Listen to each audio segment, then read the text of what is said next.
அஸ்ஸலாமு அலைக்கும் வரஹ்மத்துல்லாஹி வபரகாத்துஹு. அல்ஹம்துலில்லா, இறைவனுடைய அருளால் குர்ஆன் கூறக்கூடிய விஷயங்களை நம்ம பார்த்துட்ருக்கோம். நேற்று ஜுசு 1 சைக்காலஜி அண்ட் சோஷியாலஜி கான்செப்டுடைய பேசிக்ஸை நம்ம பார்த்தோம். அதில் நம்ம நிறைய விஷயங்கள் தெரிஞ்சுக்கிட்டோம். நம்ம எப்படி நம்மளுடைய செயல்களை அக்செப்ட் பண்ணுறது, எப்படி கிராட்டிடியூடாக இருக்கிறது, எப்படி சோஷியல் ரெஸ்பான்சிபிலிட்டியாக இருக்கிறது, இதெல்லாம் இறைவன் சொல்லியிருந்தான். ஸோ இதெல்லாம் நம்ம நேற்று பார்த்தோம். இன்றைக்கி 2வது ஜுஸூவில் சூரா அல் பக்கராவில் 142வது வசனத்தில் இருந்து 252 இந்த 110 வசனங்களில் இறைவன் என்னென்ன விஷயங்களை எல்லாம் நமக்கு கொடுத்துருக்கான் அப்படிங்கிறத நம்ம பார்க்க போகிறோம். சரியா? இப்போ சைக்காலஜிக்கலாக மனநலம் சார்ந்து அல்லாஹ் என்ன சொல்கிறான் அப்படின்னு பார்த்தீங்கன்னா, நம்ம விஷயம் இதுதான் இதுதான் அப்படின்னு உணர்றது ஃபஸ்ட்டு ஜுஸூவில் பார்த்தோம். இப்போ நான் இப்படி தான் இருக்கேன் அப்படிங்கிறத உணர்ந்த பிறகு எனக்கு ஒரு மாற்றம் தேவைப்படும். நான் சரியோ தப்போ நான் முதல்ல அக்செப்ட் பண்ணிக்கிறேனோ, நான் சரிதான், நான் தப்பு தான். ஆனால் தப்பாக இருக்கும், இல்லை இன்னும் கொஞ்சம் நம்மளை அப்கிரேட் பண்ணணும் அப்படின்னு வரும்போது நம்ம தாராளமாக நம்மளை அப்கிரேட் பண்ண நாம் அனுமதிக்கணும். மற்றவங்களை மாற்ற முடியுமானா அதெல்லாம் நம்மளால் முடியாது. பட் நம்மளை நாம் மாற்றணும். ஸோ நம்மளுக்கு ஏற்படக்கூடிய மாற்றங்களை நாம் கட்டாயம் ஏற்றுக்கொண்டு தான் ஆகணும் அப்படிங்கிறத ரொம்ப அழகாக இறைவன் சொல்லி கொடுத்துருப்பான். ஏன்னா இந்த கிப்லாவுடைய மாற்றம் அது பற்றிய செய்தி வரும். அப்போ அந்த கிப்லாவுடைய மாற்றம் பார்த்தீங்க அப்படின்னா அவங்களுக்கு மிகப்பெரிய ஒரு விஷயமாக இருக்கும்.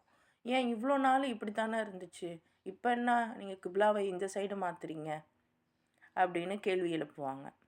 அல்லாஹ் என்ன சொல்லுவான்னா, நான் என்ன சொல்கிறேனோ அதுதான், நான் எப்போ வேணால் எப்படி வேணால் மாற்றுவேன், உங்கள் இஷ்டத்துக்கு நீங்கள் இருக்க முடியாது அப்படின்னு அல்லாஹ் சொல்லுவான். ஸோ அந்த மாதிரி நாம் காலங்காலமாக நிறைய விஷயங்களை இதுதான் அப்படின்னு நம்பிகிட்ருப்போம். ஆனால் ஒரு கட்டத்தில் நம்ம நிறைய விஷயங்கள் பார்க்குறோம், நிறைய விஷயங்கள் தெரிஞ்சுக்கிறோம். அப்படிங்கிறப்போ இந்த மாற்றம் நாம் ஏற்றுக்கொண்டு தான் ஆகணும். அப்போ அந்த மாற்றம் எது நோக்கியதாக இருக்கணும்னா அல்லாஹ்வை நோக்கியதாக இருக்கணும். இவங்க சொன்னாங்க அப்படிங்கிறதுக்காகலாம் நான் மாற முடியாது. அது அல்லாஹ்வை நோக்கியதாக இருக்கணும். அது எப்படி அல்லாஹ்வை நோக்கியதாக இருக்கும் அப்படின்னா, சிம்பிள். அதுவுமே அது சரியா தப்பா, இந்த மாற்றம் நிகழுது அப்படின்னா இது என்ன சரியான வழிக்கு கொண்டு போகுமா, இல்லை இதனால் நானோ அல்லது மற்றவர்களோ பாதிப்படைவார்களா அப்படின்னு நம்மளை நாம் க்ராஸ் செக் பண்ணி தான் அந்த மாற்றத்தை ஏற்படுத்தணும், அந்த மாற்றத்தை ஒத்துக்கிறணும். குர்ஆனில் இருக்குது அப்படிங்கிறதுக்காக தப்பான மாற்றத்துக்குள்ளே நம்ம சிக்கிடக்கூடாது. ஸோ மாற்றமாக இருந்தாலும் அது அல்லாஹ்வை நோக்கியதாக, உண்மையை நோக்கியதாக, நேர்வழியை நோக்கியதாக இருக்கும் பட்சத்தில் அதை நம்ம மாறுறதில் தப்பு இல்லை, கண்டிப்பாக மாறணும் அப்படின்னு இறைவன் இந்த ஜுஸூவில் நமக்கு சொல்கிறான். இன்னும் 142வது வசனத்தில் அல்லாஹ் சொல்லியிருப்பான், மனநோய் உள்ளவங்க தான் சொல்லுவாங்க, ஏன் முன்னாடி இருந்த கிப்லாக்கு ஏன் இப்போ என்னாச்சு அப்படின்னு சொல்லி கேட்பாங்க அப்படின்னு அல்லாஹ் சொல்கிறான். ஸோ ஒரு விஷயத்தை பிடிச்சிக்கிட்டு நான் இப்படி தான் இருப்பேன், நான் இதை மட்டும்தான் யோசிப்பேன் அப்படின்னு இல்லாமல் சரியான முறையில் சிந்திக்கக்கூடியவர்களாக, மாற்றங்களை ஏற்றுக்கொண்டு அதன்படி போகக்கூடியவர்களாக இறைவன் உங்களையும் என்னையும் ஆக்கி வைப்பானாக. கான்செப்ட் புரியுதா? ஸோ மாற்றத்தை ஏற்றுக்கொள்ளக்கூடியவர்களாக இருக்கணும். நம்ம இன்றைக்கி சிம்பிள் மாற்றங்களையே நம்ம ஏற்றுக்கிறோமா அப்படின்னா யோசிக்க வேண்டியதாக இருக்குது. இவ்வளோ நாள் நான் சின்ன வயசுலலாம் நம்ம அதை அனுபவிச்சிருப்போம். இவ்வளோ நாள் ஒரு கிளாஸில் இருந்திருப்போம், திடீர்னு வேறு கிளாஸ்க்கு போக சொல்லும்போது நமக்கு கஷ்டமாக இருக்கும். ஆனாலும் வேறு வழியே இல்லை, நம்ம போய் தான் ஆகும், போயிடுவோம், அதை அடாப்ட் பண்ணிக்கிடுவோம். ஆனால் வயசு கொஞ்சம் பெருசாக ஆக இந்த மாதிரி சின்ன சின்ன மாற்றங்களாவது நம்ம நடக்கும்போது அக்செப்ட் பண்ணி போகிறோமா, இல்லை அதிலையே நின்றுடுறோமா? நான் அன்னைக்கெலாம் அங்கெல்லாம் எப்படி இருந்தேன்னு தெரியுமா, இப்போ நான் என் நிலைமையை பாருங்கள் அப்படின்னு நம்ம யோசிக்க ஆரம்பிச்சிட்டோம் அப்படின்னாவே நம்ம மாற்றத்துக்கு தயாராகலைன்னு அர்த்தம். ஸோ எந்த அளவுக்கு மாற்றத்துக்கு தயாராகிறோமோ அந்த அளவுக்கு நமக்கு வந்து நல்ல நிலைகள் கிடைக்கும். 2வது சைக்காலஜிக்கல் விஷயம் என்ன அப்படின்னு பார்த்தீங்கன்னா, ஐடென்டிட்டி. நமக்குன்னு ஒரு ஐடென்டிட்டி வேணும். நமக்குன்னு ஒரு செல்ஃப் வொர்த் வேணும். அதாவது இப்போ ஜனத்துல் பஹ்ரியா அப்படின்னா, ஜனத்துல் பஹ்ரியா குரான் சொல்லி தருவாங்க. குரானில் உள்ள விஷயங்களை பற்றி பேசுவாங்க அப்படிங்கிறது என்னோட ஐடென்டிட்டியாக நான் நினைக்கிறேன். ஸோ அந்த மாதிரி இது குரான் சொல்லி தரது மட்டும் ஐடென்டிட்டி கிடையாது. அதை தாண்டி இப்போ ஜனத்துல் பஹ்ரியா ஒரு ஒரு மாவு ஒரு தோசை மாவு விற்கிறா அப்படின்னா கூட, ஜனத்துல் பஹ்ரியாவா அவங்க தோசை மாவு விற்பாங்க அப்படின்னு சொல்லலாம். ஸோ நீங்கள் நல்லா யோசிச்சு பாருங்கள். உங்களை சுற்றி ஒவ்வொருத்தரையுமே நம்ம எப்படி ஐடென்டிஃபை பண்ணுறோம்? அவங்க பேரை கொண்டு ஐடென்டிஃபை பண்ணுறோமா? அவங்களுடைய செயலை கொண்டு ஐடென்டிஃபை பண்ணுறோமா? ஸோ நம்மளை ஐடென்டிஃபை பண்ணுறதுக்கு அப்படின்னு ஒரு செயல் இருக்கணும். நம்மளோட குரூப்பில் ஒவ்வொருத்தவங்க போடும்போது ரொம்ப ஹாப்பியாக இருந்துச்சுல்ல, பார்த்துருப்பீங்க. நான் வந்து ஸ்டூடெண்ட் கவுன்சிலராக இருக்கேன், நான் வந்து பிஸ்னஸ் பண்ணுறேன், நான் வந்து கோஆர்டினேட்டராக இருக்கேன், நான் வந்து எம்டியாக இருக்கேன் அப்படின்லாம் சொல்லும்போது, இன்னும் நமக்கு வந்து நம்மளும் ஏதாவது பண்ணணும்ல அப்படின்னு ஒரு ஆசை எல்லாருக்குமே வந்திருக்கும். ஸோ அந்த மாதிரி நம்மளுடைய அடையாளம் வந்து கண்டிப்பாக இருக்கணும். ஸோ அந்த அடையாளம் தான் நமக்கு தன்னம்பிக்கையை ஏற்படுத்தும். எப்போ நமக்கு நம்ம வந்து நல்லா யோசிச்சு பாருங்கள். நம்ம வந்து ஏன் வந்து டவுனாக ஃபீல் பண்ணுறோம்? ஏன் நம்ம வந்து ஓவராக திங்க் பண்ணுறோம்? ஏன் நம்ம வந்து எனக்கெலாம் ஒன்றுமே தெரியாது அப்படின்னு நம்மளை நாமளே குறைச்சி எடை போட்டுக்கிறோம்?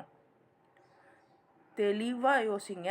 ஒரு தடவை உங்களை நீங்கள் குறைச்சி எடை போட ஆரம்பிச்சிங்கன்னா, உலகமும் உங்களை குறைச்சி தான் எடை போடும். அதே மாதிரி நீங்களும் மற்றவங்களை குறைச்சி தான் எடை போடுவீங்க.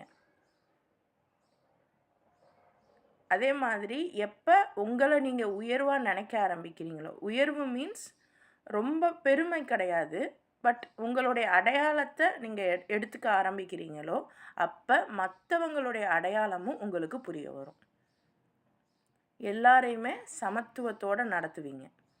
ஸோ அல்லாஹ் போன ஜுஸில் சொன்னால சமத்துவத்தோடு நடங்கன்னு.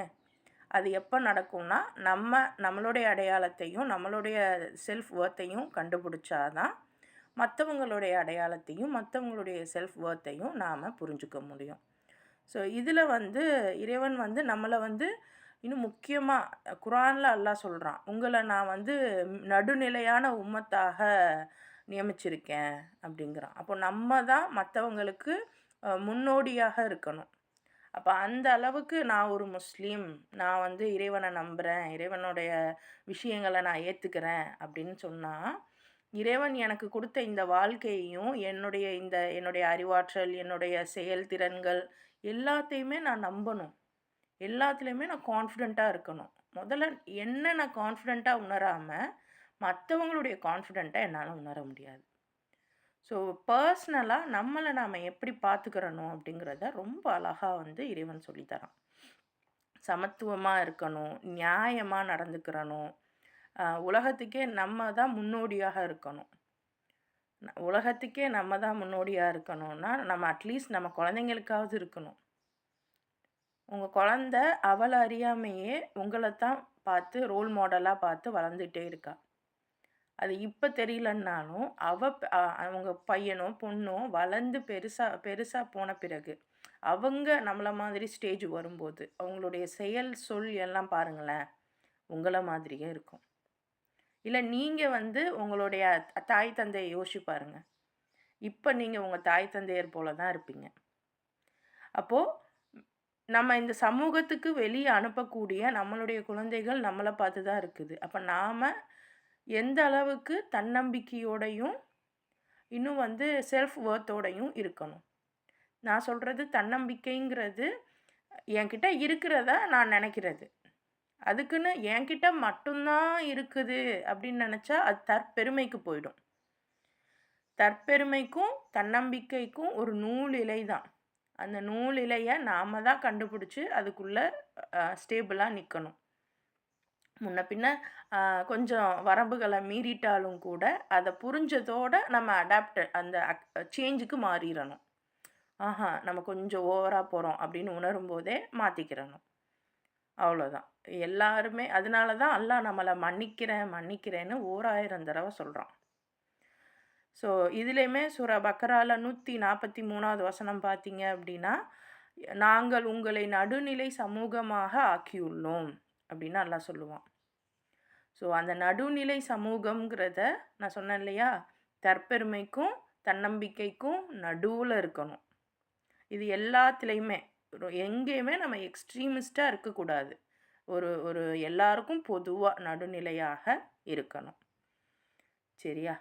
3rd பாயிண்ட் பார்த்தீங்கன்னா, இந்த நிறைய டெஸ்ட் நடக்கும், சோதனைகள் நடக்கும். சோதனை அப்படின்னாவே நம்ம அது ஒரு கடினமான பயணம்னு நம்ம நம்பிடுறோம். அப்பார்ட் ஃப்ரம் தட், சோதனை அப்படின்னாவே ஒரு டெஸ்ட்டு தான், ஒரு சின்ன எக்ஸாம், அவ்வளோதான். இப்போ இந்த இடத்துல நமக்கு வரக்கூடிய இந்த டெஸ்ட்டுகள், இந்த சோதனைகளில் நாம் எந்த அளவுக்கு மன உறுதியோடு இருக்கணும், நம்மளுடைய கடினமான தருணங்கள் எல்லாத்துலேயும் நம்ம எந்த அளவுக்கு மன உறுதியாக இருக்கணும். யோசிச்சு பாருங்களேன், ஒவ்வொரு சோதனை வரும்போதும் நம்ம ஈஸியாக துவண்டு போயிடுறோம். நீங்கள் ஒரு மலை ஏறுறீங்கன்னு வச்சுக்கோமே, அப்படி அந்த மலை ஏறும்போது நான் கஷ்டப்பட்டு ஏறுறது ஒன்றும் சுலபம் இல்லை. மலையை விடுங்க, நம்ம அதெல்லாம் வாய்ப்பில்லைன்னு இல்லை, இப்போதைக்கு நம்ம அதெல்லாம் போனதில்லை இல்லையா? ஸோ அதனால் ஒரு வீட்டு மாடிக்கு ஏறுறீங்க, நீங்கள் வீட்டு மாடிக்கு போகணுங்கிறது தான் உங்கள் டார்கெட்டு. அப்போ போகும்போது அந்த ஏறுறப்ப மூச்சு வாங்கத்தான் செய்யும். எனக்கு மூச்சு வாங்குதேன்னு யாராவது நம்ம அங்கேயே நின்றுடுறோமா? இல்லை முடியலன்னு இறங்கி வந்துடுறோமா? என்ன நடந்தாலும் முன்னோக்கி போய் மேலே ஏறி மொட்டை மாடிக்கு போய் நம்ம வேலையை பார்க்கத்தானே செய்கிறோம். ஸோ அந்த மாதிரி நமக்கு ஏற்படக்கூடிய சோதனைகள் அங்கேயே ஸ்டாப் ஆகாமல் மேற்கொண்டு நம்ம முன்னேறி போய்கிட்டே இருக்கணும். அப்படி போய்கிட்டே இருக்கிறவங்க வெற்றி அடைகிறாங்க, நின்றுடுறவங்க தோற்று போகிறாங்க. ஸோ அல்லாஹ் தரக்கூடிய சோதனையாக சில விஷயங்கள் எல்லாம் குறிப்பிடுவான். பயம், பசி, அப்புறம் நோய், கஷ்டம், செல்வ இழப்பு, உயிரிழப்பு, இதெல்லாம் அல்லாஹ்வுடைய சோதனை. அல்லாஹ் கேட்பான், நீங்கள் என்ன ஈஸியாக சொர்க்கம் போயிடலான்னு நினைக்கிறீங்களா? உங்களோட முன்னோர்கள், உங்களுக்கு முன்னாடி இருந்தவங்களாம் எவ்வளோ கஷ்டப்பட்டாங்க தெரியுமா? நீங்கள் அந்த கஷ்டம்லாம் அனுபவிக்க மாட்டீங்களா? அப்படின்லாம் கேட்பான். நாம் இன்றைக்கி யாராவது ஒருத்தவங்க நம்மளை ஹர்ட் பண்ணிட்டாங்க. எதுக்கு ஹர்ட் பண்ணாங்க அப்படின்னா, சிம்பிளாக ஏதாவது வார்த்தை சொல்லியிருப்பாங்க, ஏதாவது சின்னதாக ஏதோ ஒன்று, அவங்களுடைய போதாத காலம், அவங்க ஏதோ டிப்ரெஷனில் இருந்திருப்பாங்க, அதனால் நம்மளை ஏதோ ஒரு டிப்ரெஷன் வார்த்தையை சொல்லியிருப்பாங்க. அதை பிடிச்சிக்கிட்டு நம்ம கஷ்டப்பட்டுக்கிட்டே இருப்போம் லைஃப் லாங். அவங்களுக்கு எவ்வளவோ கஷ்டம் இருக்குது. சாப்பாடு கிடைக்கல, தண்ணி இல்லை, வீடு இல்லை, அடுத்து என்ன நடக்குமோன்னு பயமாக இருக்குது. கூட இருந்தவங்க இல்லாமல் போகிறாங்க, உயிரிழக்கிறாங்க, நோய், கஷ்டம், இவ்வளோ இது இருக்குது. ஆனால் நம்ம எதை கஷ்டமாக நினச்சி நம்ம அப்படியே நம்ம லைஃப்பில் ஸ்டக் ஆகிட்டோம் அப்படிங்கிறத யோசிக்கணும். ஸோ அப்போது எவ்வளோ சோதனைகள் வந்தாலும் நம்ம மன உறுதியாக இருக்கணும் அப்படின்னு அல்லாஹ் சொல்கிறான். அதனால தான் அந்த ஆயத்து கூட வரும். நம்ம பொதுவாக இறந்தவங்க வீட்டில் அல்லது யாராவது இறப்பு செய்தி கேட்டால் தான் இன்னா லில்லாஹி வ இன்னா இலைஹி ராஜிஊன்னு சொல்லுவோம். ஆனால் உண்மையிலேயே நீங்கள் எந்த சோதனையிலையுமே சொல்லலாம். ஏன்னா அந்த அளவுக்கு எது உங்களை விட்டு போனாலும் நீங்கள் நினச்சிருப்பீங்க, நம்ம இந்த நேரத்தில் இதை செஞ்சிடலாம், ஆனால் உங்களால் செய்ய முடியாது. பரவாயில்ல, அல்லாஹ் தான் நாடி இருக்கான், அல்லாஹ் தான் இதை செய்ய விடலை அப்படிங்கிறதையாவது நம்ம அட்லீஸ்ட் உணரணும். சரியா? இன்னும் நம்ம எல்லார் மேலேயும் நம்மளுடைய ரப்புடைய அருளும் பரக்கத்தும் எப்போவுமே இருக்குது. அதையுமே சூரா பக்ரால 157வது வசனத்தில் அல்லாஹ் சொல்லியிருப்பான். மிக முக்கியமாக இந்த ஜுசூலையும் சரி, இல்லை சூரா பக்கரா ஃபுல்லாகவும் சரி, ரப்பனா துவா நம்ம கூட மனப்பாடம் பண்ணி ஒரு 40 ரப்பனா துவா சொல்லுவோம் பாருங்கள். அல்லாஹு அக்பர். அந்த ரப்பனா அப்படி சொல்லும்போதே ஏன் ரப்பே அப்படின்னு அவ்வளோ க்ளோஸாக இருக்கும் அல்லாஹ்கிட்ட. நம்ம ஏதோ ரொம்ப நெருங்கின ஒரு ஆள்கிட்ட பேசினா எப்படி பேசலாம்? அந்த மாரி இருக்கும் தெரியுமா? சுபஹானல்லாஹ் அந்த வார்த்தைகள்லாம் அவ்ளோ நல்லாருக்கும். நீங்க வேணா திருப்பியும் அந்த ரப்பனா துவாவுடைய அர்த்தங்கள பாருங்க. அல்லாஹ்! சூப்பரா இருக்கும் அது. நல்லாருக்கும். ஸோ, அப்ப நமக்கு ஏற்படக்கூடிய அந்த கவலைகள், அந்த ட்ரெய்ட்ஸ்ல நம்ம இந்த ரப்பனா அப்படிங்கிற நீங்க துவா ஃபுல்லா கூட சொல்ல வேணாம். ரப்பனான்னு மட்டும் சொல்லி பாருங்க. அந்த ஃபீல் சூப்பரா இருக்கும். அண்ட் இது அ நம்ம வந்து டெஸ்ட் பண்ணியும் பார்த்தோம். நம்ம வந்து நம்மளோட ஹெவன்சி கவுன்சிலிங் பொறுத்தவரைக்கும் கிட்டத்தட்ட ஒரு 4 இயர்ஸா ரன் ஆயிட்டுருக்கு. அப்போ இதில வந்து நெறைய சிஸ்டர்ஸ்க்கு நம்ம இந்த ரப்பனா துவாஸ் எல்லாம் சொல்லிக் குடுத்தப்போ, அவங்க அத பிராக்டிஸ் பண்ணிட்டு சில ஃபீட்பேக்ஸ் குடுத்தாங்க. நல்ல ரிசல்ட்ஸ் கிடைச்சது. சுபஹானல்லாஹ். ஸோ ரப்பனாவுடைய அந்த எக்ஸ்பீரியன்ஸ் வந்து வேற லெவல். ஸோ ட்ரை பண்ணி பாருங்க வீடுகள்ல. இப்போ இன்ஷா அல்லாஹ் இன்னைக்கு நோன்புல இருப்பீங்க. உங்களோட எப்பல்லாம் சிம்பிள் எப்பல்லாம் உங்களுக்கு வந்து உங்களுடைய இழப்ப நெனச்சு ஒரு கவலை வருதோ, அப்பல்லாம் ஜஸ்ட் ரப்பனான்னு சொல்லி பாருங்க. அதோட ரிசல்ட்டே ரொம்ப சூப்பரா இருக்கும். கை 4வது விஷயம் என்ன அப்டின்னா, தீன். அதாவது நம்ம வந்து இஸ்லாம் அப்படிங்கிறத வந்து அ ஒரு மதமாக பார்க்குறோம். ஒரு ஸ்பிரிச்சுவல் விஷயமாக பார்க்குறோம். அ இது வந்து நம்ம இஸ்லாத்தில பொறந்துட்டோம். அதனால நம்ம இஸ்லாமியர்கள். நாம என்னதான் இருந்தாலும் இஸ்லாம் படி தான் நம்ம இருக்கணும் அப்படின்னு நெனைக்கிறோம். ஆனா, இஸ்லாம்ங்கிறது நம்மளோட வாழ்வியல் முறை. அதாவது இன்னைக்கு கட்சிகள் இருக்கு தெரியுமா? ஸோ ஒவ்வொரு கட்சியுமே அவங்க நெனச்சா இந்த கட்சியில இருப்பாங்க. இல்லன்னா மாறிடுவாங்க. ஏன் அந்த கட்சியில இருக்காங்க? ஏன்னா, அந்த கட்சிக்கு இருக்கக்கூடிய கொள்கை, அதன்படி அவங்க நடப்பாங்க. அதன்படி அவங்க வேலைகள் செய்வாங்க. நீங்க ஒரு கம்பெனி இருக்கு அப்டின்னா, அதுவும் அப்படித்தான். அந்த மாதிரி இது ஒட்டுமொத்த உலகத்துக்குமே ஒரு மிக முக்கியமான ஒரு கம்பெனி. இஸ்லாம், தீன் அப்டின்னா. நம்மளுடைய வாழ்வியல் முறை. ஸோ இந்த வாழ்வியல் முறைங்கிறது எவ்ளோ ஈஸி தெரியுமா? நம்ம நெனைக்கிறோம், இஸ்லாம் வந்து கொஞ்சம் கஷ்டமா தான் இருக்கும் அப்படின்னு சிலர் நெனைக்கிறாங்க, சிலர் நம்புறாங்க, சிலர் நம்பப்படுறாங்க. ஆனா, இஸ்லாம்ங்கிறது வந்து ரொம்ப ரொம்ப இலகுவான ஒரு லைஃப் ஸ்டைல். நான் வந்து திரும்பவும் சொல்லுவேன், இது வந்து ஒரு ஸ் ஒரு ஆன்மீக ரீதியான விஷயம் கிடையாது. நம்ம வாழ்வியல் முறை. நம்ம அசால்ட்டா சொல்லுவோம், குரான ஓதி, குரான் படி வாழ்றதுக்கு முயற்சி பண்ணணும். முயற்சி இல்ல, கட்டாயம் குரான் படி தான் நம்ம வாழணும். அதுக்கு குரான் என்ன சொல்லுதுங்கிறது தெரியணும். ரொம்ப இலகுவான விஷயங்களத்தான் குரான் சொல்லுது.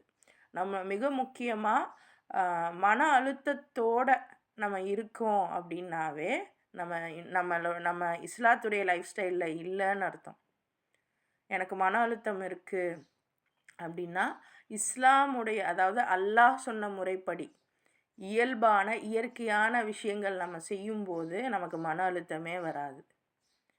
நல்லா யோசிச்சு பாருங்க. நம்ம அம்மா, நான் இன்னும் முன்னாடி உள்ளவங்கலாம், யாரெல்லாம் வேலைகள செஞ்சுட்டு, அவங்களுடைய லைஃப் ஸ்டைல நல்ல முறையில, இயல்பான முறையில, இயற்கையான முறையில இருந்தாங்களோ, அவங்கெல்லாம் நல்ல படிநிலைக்கு போனாங்க.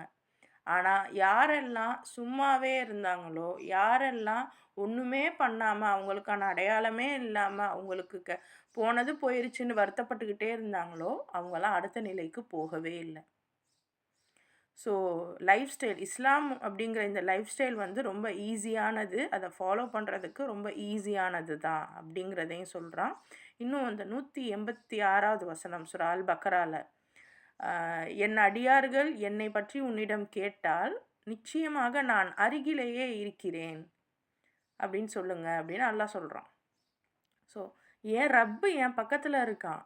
எது வந்தா என்ன, போனா என்ன? அப்படின்ட்டு நம்ம கரெக்ட்டா நம்ம நடந்துக்கிறணும். அதுக்குன்னு வந்து ரொம்ப பொடுபோக்கா இருக்கணும்னு அர்த்தம் இல்ல. சரியா நிர்வகிக்கணும். அப்படி சரியா நிர்வகிச்சும் சிலதெல்லாம் நம்ம கைமீறி போகும்போது, நம்ம வந்து வருத்தப்படாம, அத எப்படி ரிசால்வ் பண்ணணும் அப்படிங்கிறத தான் பார்க்கணும். ஸோ இதுதான் அல்லாஹ் சொல்லித் தரான். 5வது விஷயம் பார்த்தீங்கன்னா, தன்னடக்கம். நமக்கு தேவையான self control and discipline. So இந்த செல்ஃப் கண்ட்ரோல் டிசிப்ளின்லாம் நோன்பு மூலமாக கிடைக்கும் அப்படிங்கிறத வந்து நோன்பு பற்றின விஷயங்களையும் சொல்கிறோம். ஸோ நோன்புங்கிறது வந்து நமக்கு மட்டும்தான் கிடைச்ச ஸ்பெஷல் அப்படின்லாம் இருந்தாலும் கூட எல்லா காலங்கள்லையுமே மனிதர்கள் நோன்பு வைக்கத்தான் செய்கிறாங்க. அப்போது நம்மளுடைய இந்த ரமலான் நோன்பை வந்து ஸ்பெஷல் ஒரு சைடு இருந்தாலும் கூட நம்மளை வந்து நம்மளோட ஃபோக்கஸ் எல்லாமே எதை நோக்கி இருக்கணும் அப்படின்னா நம்மளை சரி செய்கிறதுக்காக இருக்கணும். இப்போ எப்படி நம்ம எல்லாரும் சேர்ந்து குரானில் என்ன சொல்லியிருக்கான்னு பார்க்கலாம் அப்படின்னு இணைந்திருக்கோம் பாருங்க. அந்த இணைவு எவ்வளோ தான் நம்ம தனித்தனியாக எவ்வளோ படிச்சிருந்தாலும் இன்றைக்கி அல்ஹம்துலில்லாஹ் ஒரு 30 பேர்கிட்ட சேர்ந்து இணைந்து குரானில் என்ன இருக்குங்கிறத பார்க்குறோம் அப்படின்னா அந்த ஒரு டீம், அந்த ஒரு செல்ஃப் கண்ட்ரோல், அந்த ஒரு டிசிப்ளின், இதையெல்லாம் நம்ம வந்து நம்மளும் கற்றுக்கிறணும், நம்ம குழந்தைங்களுக்கும் சொல்லிக் கொடுக்கணும். குழந்தைங்கக்கிட்ட நம்ம நினப்போம் சமைக்கிறது வந்து குழந்த முன்னாடி எப்படி சமைக்கிறது, அதுதான் செல்ஃப் கண்ட்ரோல். முன்னாடியே எவ்வளோ நல்லது இருந்தாலும் அல்லாஹ் இதை செய்யக்கூடாதுன்னு சொன்னால் செய்யக்கூடாது அப்படிங்கிறத குழந்த பருவத்துலேருந்தே பழக்கிறது தான் இந்த நோன்பு. நமக்கும் அதே தான். பட் ஆஃப்டர்வேர்ட்ஸ் எனக்கு வேணுங்கிறதுக்காக நான் சமைக்கிறேன் அப்படின்னா குழந்தைங்களே ஏதாவது கொஞ்சம் செய்ய விடலாம், தப்பில்லை. ஸோ லைக் தட் நம்மளுடைய ஆசைகளை கட்டுப்படுத்துறது, கோபத்தை கட்டுப்படுத்துறது, பொறுமையாக இருக்கிறது. பொறுமை அகெயின் நேற்று சொன்ன மாதிரியே திரும்பவும் சொல்கிறேன், பொறுமைங்கிறது சும்மா அமைதியாக இருக்கிறது கிடையாது, பொறுப்போட தீர்க்கமாக இருக்கிறது தான் பொறுமை. ஸோ பொறுமை இதை பற்றிலாம் வந்து அல்லாஹ் வந்து கற்றுத்தரான். இன்னும் 183வது வசனத்தில் நம்பிக்கையாளர்களே உங்களுக்கு நோன்பு கட்டாயமாக்கப்பட்டுள்ளது நீங்கள் தக்வா பெறுவதற்காக. அப்போது நம்ம வந்து நம்மளுடைய லைஃப் ஸ்டைலை கொஞ்சம் சரி செய்யணுங்கிறதுக்காக தான் நோன்பு நமக்கு கொடுக்கப்பட்டிருக்கு. ஸோ நம்ம இந்த மாதம் ஃபுல்லுமே நம்ம என்ஜாய் பண்ணுறதுக்கான மாதம் இல்லை, நம்ம வந்து நம்மளை சரி செய்கிறதுக்கான மாதம். அப்போ அதுக்குன்னு நம்ம என்ஜாயே பண்ணக்கூடாதா அப்படின்னா அப்படி கிடையாது. தாராளமாக ஹலாலான முறையில் நம்ம என்ஜாய்மெண்ட் பண்ணலாம். ஆனால் அதே சமயம் நாம் மற்றவங்களையும் நம்மளையும் சிந்திக்கணும். எவ்வளோ முடியுதோ அவ்வளோ வந்து நம்ம எல்லாரையும் சமமாக யோசிக்கணும். அதுதான் சரியா. ஸோ இந்த 5 பாயிண்ட்டும் வந்து சைக்காலஜிக்கலாக இதில் இருக்குது. இது மட்டும்தான் இருக்குதுன்னு நான் சொல்லலை, பட் 30 minutes தான் நமக்கு டைமுங்கிறதுனால நான் கொஞ்சம் ஸ்பீடாக போகிறேன். அடுத்து பார்த்தீங்க அப்படின்னா நம்மளுடைய குடும்ப அமைப்பு, இது சைக்காலஜிக்கலாக வருது, சோஷியாலஜிக்கலாக வருது. திரும்ப திரும்ப பாருங்களேன், எல்லாம் குடும்ப அமைப்பை அதிகமாக மையப்படுத்துகிறான். இது எவ்வளோ பெரிய விஷயம் தெரியுமா? இந்த குடும்ப அமைப்புங்கிறது ரொம்ப ரொம்ப முக்கியமான விஷயம். ஆனால் நம்ம என்ன நினச்சிக்கிட்டு இருக்கோம்னா குடும்பம் அப்படின்னா அம்மா அத்தா பிள்ளைகளுக, இது மட்டும்தான் நம்ம குடும்பம்னு நம்பிக்கிட்டு இருக்கோம். அது குடும்பம் இல்லை. குடும்பம் அப்படின்னா இரத்த பந்த உறவுகள் எல்லாருமே, மினிமம் எனக்கு தெரிஞ்சது அப்படின்னு பார்த்தீங்கன்னா தாத்தா பாட்டி, மாமா மாமி, சாச்சா சாச்சி, பெரியம்மா பெரியத்தா, இது எல்லாமே வரணும். நீங்கள் தனியாக நீங்கள் உங்கள் ஹஸ்பண்ட் உங்கள் குழந்தைங்க இப்படி மட்டும் பார்த்தீங்கன்னா உங்கள் ஃபேமிலியில் 5 பேர் தான் மேக்ஸிமம். இப்போ உள்ளதெல்லாம் 3 தான், இன்னும் இப்போல்லாம் 2 தான். குழந்தைங்களுக்கே அவ்வளோ போராட வேண்டியதாக இருக்குது. ஸோ அப்படி இருக்கும்போது எப்போ வந்து நீங்கள் பஞ்சாக இருக்கீங்களோ அப்போ தான் நீங்கள் வந்து சேஃபாக இருக்க முடியும். ஸோ குடும்பம் அப்படிங்கிறது வந்து மிகப்பெரிய ஒரு விஷயம். அதில் மேஜர் இந்த திருமணம் தான். ஒரு திருமணம் தான் 2 குடும்பங்களை இணைக்கும். ஸோ அந்த திருமணம் பற்றி இன்னும் அந்த திருமணம் அப்படி சேர்ந்துட்டாலும் கூட ரொம்ப டாக்ஸிக்காக இருந்தால் என்ன பண்ணுறது? ஸோ அவ்வளோ டாக்ஸிக்னால் நீ கஷ்டப்பட வேணாமான்னு அல்லாஹ் விவாகத்தையும் சொல்கிறான். குழந்தைக்கு பால் ஊட்டுறது, பெண்களுடைய உரிமை, இத்தாலாம் நிஜமாக சொல்கிறேன். நம்ம வந்து இன்றைக்கி அசால்ட்டாக கல்யாணம் ஆகி 1 மாதத்துலலாம் வந்து டைவர்ஸை வாங்கிட்டு போயிடுறோம். ஆனால் குரானில் தெளிவாக இருக்குது, நீங்கள் வேணால் எடுத்து பாருங்கள்.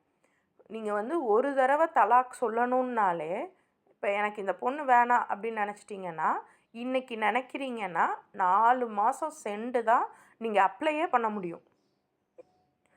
அதுக்கப்புறம் அந்த பொண்ணு ஒரு 3 மாதம் 3 மந்த் மீன்ஸ் 3 பீரியட்ஸ் ஆகிற வரைக்கும் அவங்க வந்து இத்தா இருக்கணும். ஸோ மொத்தம் 7 மாதத்துக்கு நம்ம வெயிட் பண்ணணும் டிவோர்ஸுக்கு. இப்போ எப்படி 1 மாதத்துலேயே முடியுதுன்னு தெரியல. அதுக்குன்னு வந்து அப்போ அடிக்கிறாங்க, டாக்ஸிக்காக இருக்காங்க, நம்ம அவங்க வீட்டிலையே இருக்கணுமா? அதில் அல்லாஹ் தலையிடலை. நீங்கள் எங்கே வேணால் இருந்துக்கோங்க, அதிலலாம் அல்லாஹ் தலையிட மாட்டான். பட் டிவோர்ஸ் தலாக் அப்படின்னு வரும்போது 7 மந்த் மினிமம் ஒரு மேக்ஸிமம் நம்ம வெயிட் பண்ணி தான் ஆகணும். நான் சொல்கிறது ஒரு பேட்டர்ன். நான் மினிமம் 7 மந்த், மேக்ஸிமம் அது அந்த சிச்சுவேஷன்ஸை பொறுத்து. ஓகே. ஸோ இன்னும் பார்த்தீங்க அப்படின்னா சமூகத்தில் அடுத்த விஷயம் வந்து சமூகத்தில் எப்படி நியாயமாக நடந்துக்கிறணும், இன்னும் வந்து பொருளாதாரத்தில் நம்ம எப்படி ஒழுக்கமாக நடந்துக்கிறணும். குரான் வந்து எக்கனாமி ஃபினான்ஸ் பற்றிலாம் பேசுது தெரியுமா? நம்ம என்ன நினச்சிக்கிட்டு இருக்கோம், குரான் வந்து நம்ம நம்ம நல்ல செயல்கள் செய்யணுங்கிறத மட்டும்தான் சொல்லுவோம் அப்படின்னு நினச்சிட்ருக்கோமா? உனக்கு வரக்கூடிய பொருளாதாரத்தை நீ எப்படி செலவு பண்ணணும்னு அல்லாஹ் பேசுவான், அல்லாஹ் சொல்லி கொடுப்பான். அல்லாஹ் நம்ம வந்து என்ன நினைக்கிறோம் அப்படின்னா, நமக்கு வரக்கூடிய காசை வந்து நம்ம சும்மா கொடுக்கணும், நம்ம வந்து தானம் பண்ணணும், உதவி செய்யணும், இப்படித்தான் நினச்சிட்ருக்கோம். ஆனால் நமக்கு கீழே வேலை பார்க்குறாங்க, இது வந்து மிகப்பெரிய, அதாவது சாதாரண ஆட்கள்கிட்டலாம் அல்லாஹ் குரானில் பேச மாட்டான். பெரிய பெரிய பிஸ்னஸ்மேன், பெரிய பெரிய இன்னைக்கு நம்ம கண்ணுக்கு தெரியக்கூடிய அம்பானி, அதானி, ஸோ இந்த மாதிரி யாரெல்லாம் பெரிய பெரிய அளவில் பணத்தில் புரள்றாங்களோ அவங்களுக்கு டைரெக்டாக வரும் இந்த ஆயத்துகள் எல்லாம்.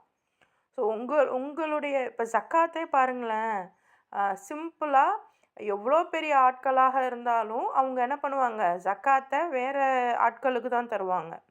யார் வந்து அந்த ஜக்காத்தை வந்து ஒரு பெரிய அமௌண்ட்டை தன்னுடைய வேலைக்காரவங்களுக்கே கொடுத்து தன்னுடைய வேலைக்காரர்களை முதலாளி ஆக்கியிருக்காங்க? அப்படி யாராவது ஆக்குறாங்க அப்படின்னா சுபஹான் அல்லாஹ், அதுதான் உண்மையான ஜக்காத். ஸோ ப்ராப்பரான ஃபினான்ஷியல் மேனேஜ்மெண்ட் தெளிவாக இருக்கும். சூரா பக்கராலாம் வந்து நீங்கள் அட்லீஸ்ட் ஒரு 5-6 தடவை ஓதுனா தான் உங்களுக்கு புரியும். ஆனால் ரொம்ப தெளிவாக எல்லாம் பேசுவான். எல்லாரும் உங்களுக்கு பயான் சொல்கிற மாதிரி இது பண்ணுற மாதிரிலாம் இருக்காது. குரானை நீங்கள் ஓப்பன் பண்ணி பார்த்தீங்கன்னா, இதை நம்ம இது வரைக்கும் கேள்விப்படவே இல்லையே அப்படின்னு தோணும்.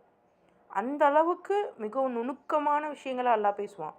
அல்லாஹ் சொல்கிறது என்னென்னா, மனப்பாடம் பண்ணுங்கன்னு சொல்ல மாட்டான், சிந்திங்க, சூழலுக்கு தகுந்தாப்புல நேரத்துக்கு தகுந்தாப்புல சிந்திங்க, இந்த மாதிரி சிந்திங்க அப்படின்னு சொல்லுவான்.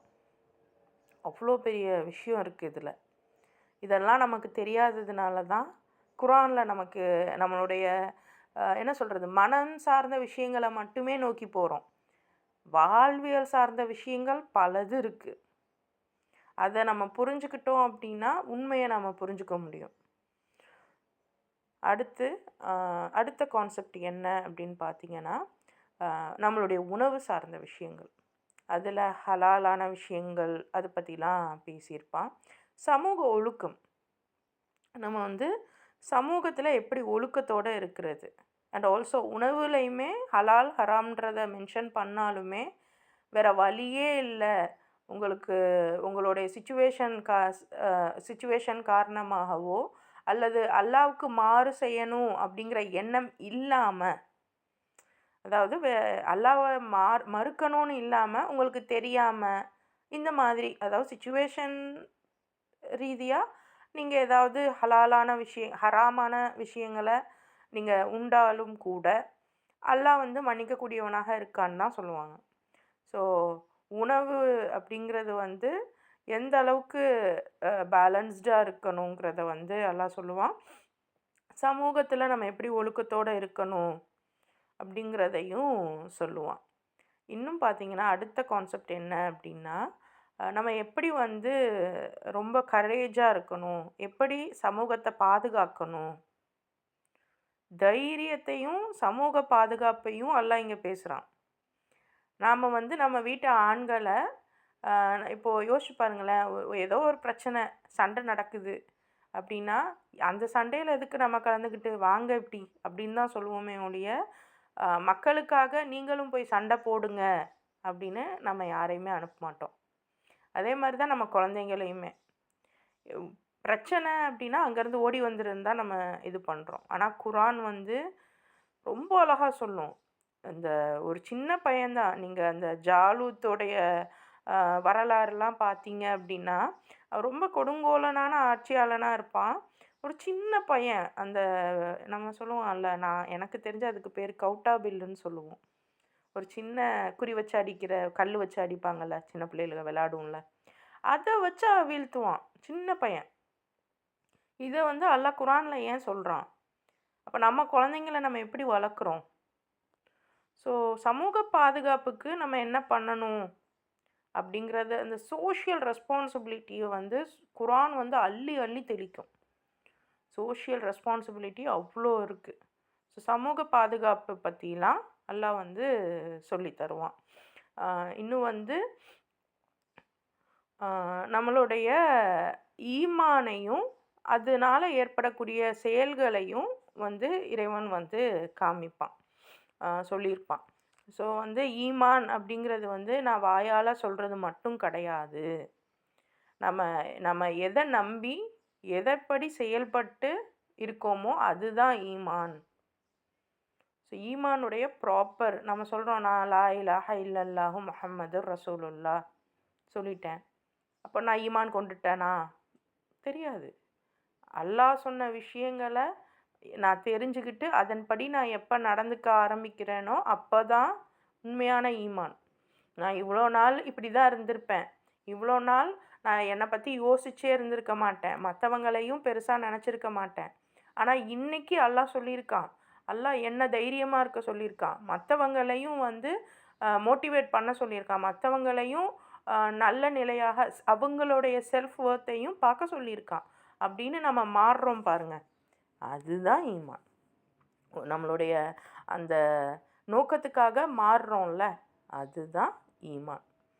ஸோ இதுதான் இந்த ஜுஸுவுடைய முக்கிய கருத்துக்களாக இருக்குது. ஸோ ஒழுக்கம் அப்படிங்கிறது ஆசைகளை கட்டுப்படுத்துவது, அப்புறம் சமூக நலன் அப்படிங்கிறது நியாயமாக வாழ்கிறது. அவ்வளோதான். நியாயமாக இருந்துக்கிறணும்.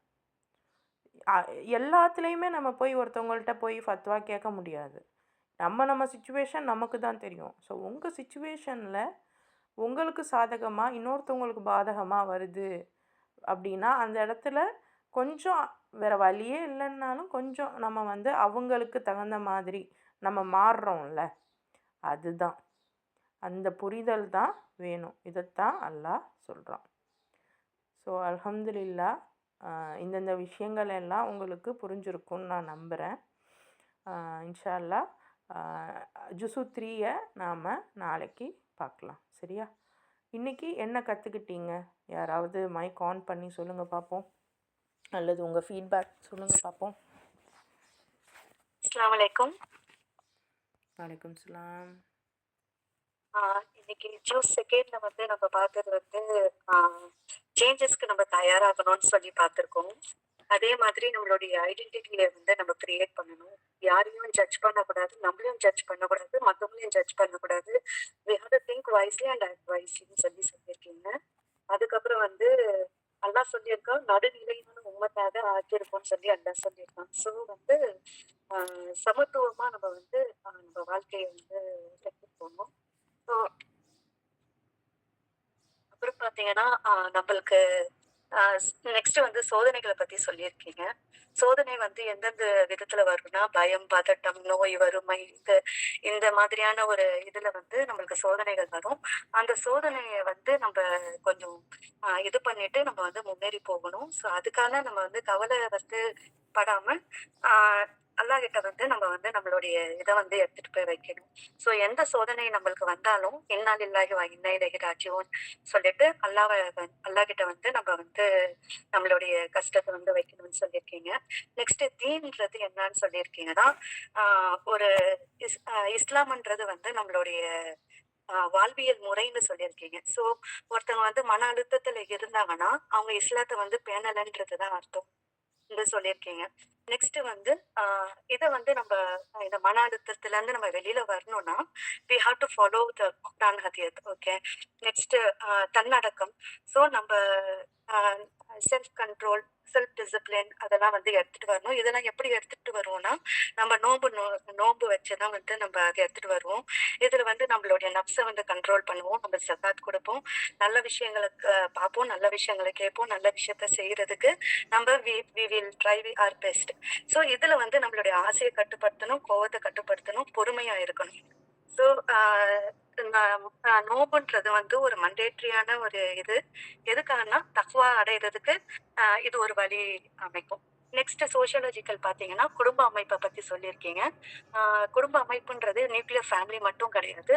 இட் அ அ தாத்தா, பாட்டி எல்லாருமே சாச்சா, சாச்சி, மாமா, மாமி எல்லாரையும் உள்ள வந்து நம்ம வந்து எல்லாரையுமே அ அனுசரிச்சு போறதுன்றத சொல்லியிருக்கீங்க. நெக்ஸ்ட் நம்மளுடைய குரான்ல வந்து என்ன சொல்லியிருக்காங்கன்னா, ஃபினான்ஷியல் மேனேஜ்மென்ட் பத்தி நல்லா எடுத்து சொல்லியிருக்காங்கன்னு சொல்லியிருக்கீங்க. ஆ உணவு சார்ந்த விஷயம், ஹலால், ஹராம், அதுக்கப்புறம் சமூக ஒழுக்கம், சமூக பாதுகாப்பு, அ எல்லாத்தையும் பத்தியும் செகண்ட் சூஸ்ல இருக்குதுன்னு சொல்லியிருக்கீங்க.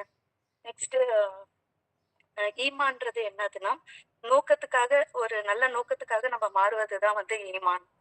அல்லாஹ் சொன்னபடி நம்ம வந்து மாறுறது தான் வந்து ஈமான்ன்றது சொல்லியிருக்கீங்க சிஸ்டர். Thank you. சூப்பர். அல்ஹம்துலில்லாஹ்.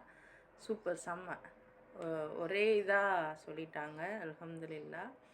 ஸோ இந்த மாதிரி நம்ம வந்து இப்போ நான் சொன்னது ரொம்ப மினிமம். அதையுமே அழகாக சொல்லிட்டீங்க. ரொம்ப மினிமம் நான் சொன்னது. பிகாஸ் நம்ம டைம் 30 மினிட்ஸ் தான். ஆனால் நீங்கள் உள்ளே பார்த்தீங்கன்னா, அல்லாஹ் அக்பர் அவ்வளோ சூப்பராக இருக்கும். நல்லா இருக்கும் குரானை பார்க்க. இன்ஷா அல்லாஹ் முடிஞ்ச அளவு நீங்கள் வந்து பாருங்கள். என்னென்னலாம் இருக்குது அப்படின்னு பாருங்கள். உங்களுக்கு சப்போர்ட் வேணும் அப்படின்னாலும் கூட, நம்ம ஆல்ரெடி வீடியோஸ் போட்டிருக்கோம். ஒவ்வொரு வேர்ஸஸையுமே சைக்காலஜியாக எப்படி பார்க்கலாம் அப்படிங்கிறத வந்து 2 இயர்ஸாகவே போட்டுட்டு தான் இருக்கோம். பட்டு 17 ஜுஸு வரைக்கும் தான் நம்ம கம்ப்ளீட் பண்ணியிருக்கோம். சூரா தாஹா வரைக்கும் தான் கம்ப்ளீட் பண்ணியிருக்கோம். இன்னும் இன்ஷா அல்லாஹ் அது பண்ணணும். துஆ செய்யுங்க. பட் அதையுமே நீங்கள் ட்ரை பண்ணி பாருங்கள். அப்போ உங்களுக்கு நிறைய கான்செப்ட்ஸ் புரிய வரும் இன்ஷா அல்லாஹ். சரியா? நம்ம ஹெவன்சி கவுன்சிலிங் அப்படிங்கிற அந்த இதில் வந்து யூடியூப் சேனலில் பிளேலிஸ்ட்டாகவே போட்டிருக்கோம் இன்ஷா அல்லாஹ். அதுவும் வேணால் ட்ரை பண்ணி பாருங்கள். குரான் பொறுத்த வரைக்கும் இன்றைக்கி நீங்கள் பார்ப்பீங்க. ஒரு விஷயம் மாதிரி உங்களுக்கு புரியும். நாளைக்கு பார்க்கும்போது அதே ஆயத்து வந்து வேறு மாதிரி புரியும். அதுதான் குரானுடைய அந்த மிராக்கிளு. ஏன்னா குரான் வந்து வெறும் ஃபார்முலா தான்.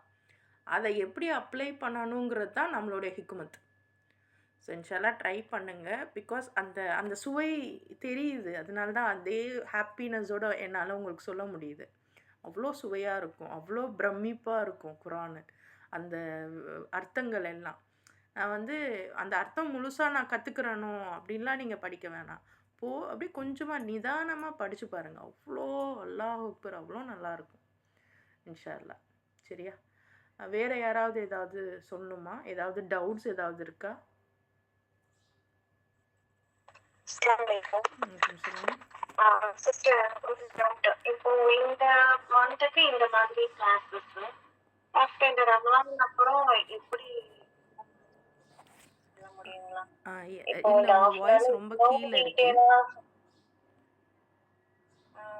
இந்த ஹாஃப் அன் ஹவர்ல இந்த அளவுக்கு நீங்க எங்களுக்கு சொல்லி தரீங்க. நிறைய விஷயங்கள் இருக்கு. இப்போ இதை நம்ம ஒவ்வொரு ட்ரெஸ்ஸா டைம் எடுத்து பார்க்கும்போது இன்னும் நமக்கு அந்த டீப் அண்ட் பிரெட்டா பார்க்கும்போது இன்னும் விஷயங்கள் இருக்கும். நீங்க சொல்ற மாதிரி இன்னும் சுவாரஸ்யமா இந்த மாதிரி ஃபியூச்சர் ஐடியாஸ் ஏதாவது இருக்கு?